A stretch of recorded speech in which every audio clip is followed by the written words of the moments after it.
kalau kita berbicara investasi, saya kira ada catatan menarik dari investasi yang dikeluarkan oleh BKPM statistiknya.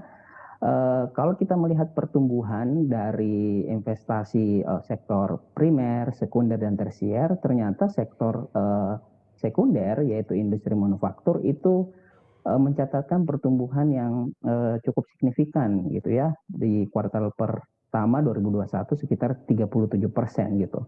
Kenapa kemudian saya mengangkat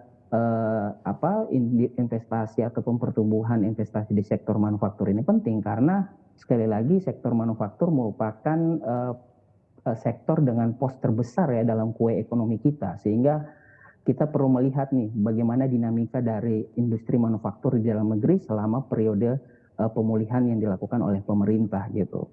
Nah, apalagi kalau kita sedikit menarik datanya ke belakang, kita diindikasikan Indonesia mengalami gejala deindustrialisasi dini ya, artinya kita belum mencapai titik optimum, tetapi proporsi industri manufaktur terhadap kue ekonomi kita sudah semakin mengecil. Saya kira ini yang kemudian menjadi catatan, tetapi kalau kita lihat berdasarkan investasi, ternyata investasi di sektor sekunder, di sektor manufaktur itu mengalami peningkatan di kuartal pertama.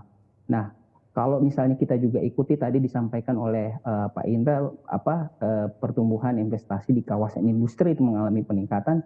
Saya kira ini sekali lagi menambah optimisme bahwa proses pemulihan ini harus berlanjut gitu. Apalagi kalau didukung oleh pertumbuhan investasi di sektor industri manufaktur.